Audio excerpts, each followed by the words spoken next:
Members of council, Mayor Miller, Attorney Bush, Director Paxton, welcome all. Before we begin through the agenda this evening, we have a special presentation from the Ashland County Ministerial Association. And who will speak on behalf of the association? Mr. McNeely? All right. Good evening, Dave. Good evening. Well, maybe it would be a good idea for you to start by telling us about the Ministerial Association. You meet monthly, and you have approximately 40 to 45 churches represented, right, or ministries? Yeah, you're good so far, You Mayor. go right keep on. Keep I going. think that'd be good. You're on a roll. Yeah. Tell us about the last meeting you went to. Yes, Yeah. the last meeting was at the Sheriff's Department, Yes. so at the Sheriff's Annex. Yeah, we do. There's about 40 to 45 pastors and ministry leaders in our community that gather monthly, and we go from different sites, multiple sites, and in January we'll be here at your office, and we always look forward to that. But we gather together as ministers to work together to help build the kingdom of God, not just about building our own churches, our own congregations, but it's about building the kingdom of God. And we have responsibility here in our own town, in our own community. There are a number of folks who are unchurched and dechurched still here in Ashland County. And so we are passionately trying to reach them and just continue to minister as best we can to this community. We do feel that we want to be active part of this community and make a difference. And so we're here this evening to make a little bit of a difference and trying to help make a difference by presenting to you, City Council, a check from the Ashland County Ministerial Association to help with the expenses that has been incurred at the cemetery and from the vandalism there.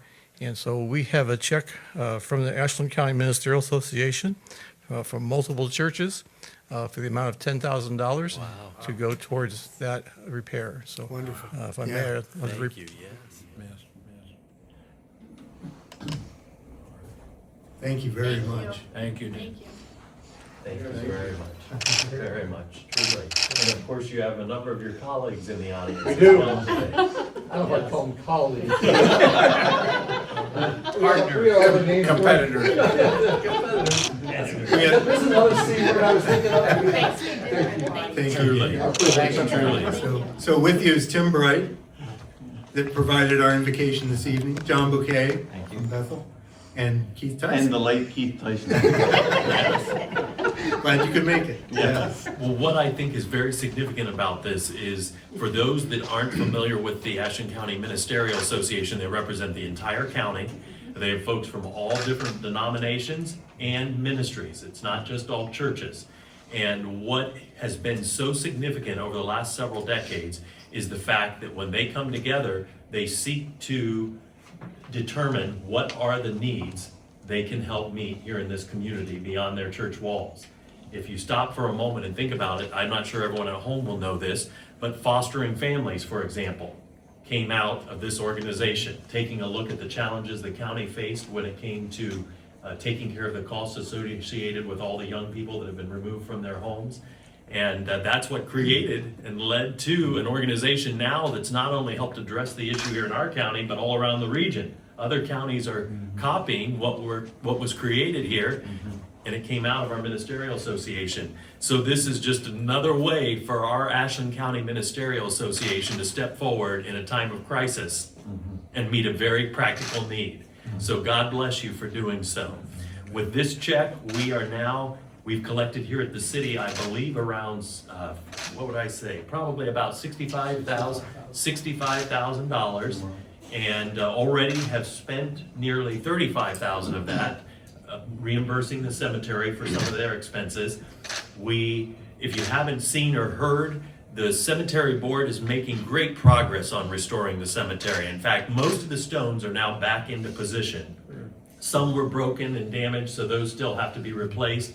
But they have done a wonderful job of moving swiftly.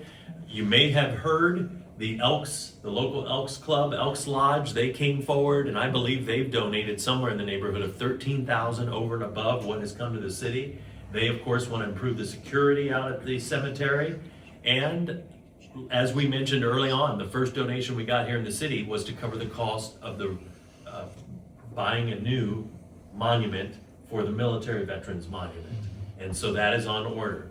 The other party that has been so helpful is the Ashland Monument Company.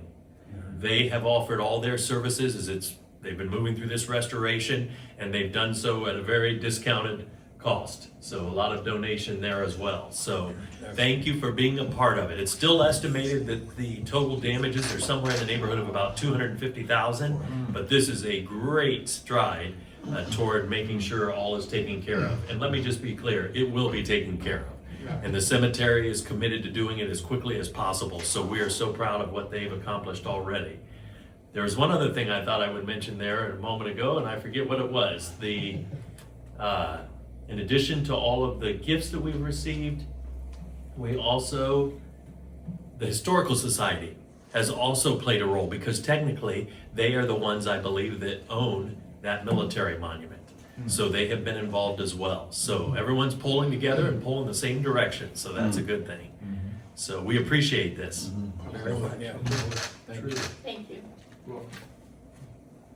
All right. First ordinance this evening, You know well, what? forgive me. I know what I needed to Go mention. ahead. This is what, I wasn't planning to say this, but I think it's important. People are still asking, are there any leads? What's going on with the investigation? Are you any closer? And the truth is, we are not. We are not any closer. We had some leads, they explored it, they tried to do fingerprints, tried to track down cell phones, and everything has led to a dead end. So we're still taking feedback from anyone who thinks you might have observed something strange or have any leads for us. We would be glad to have you contact our local police department and let them know. So I think at this point, some are starting to believe that it might have been someone from out of town that did the damage, but obviously we really don't know.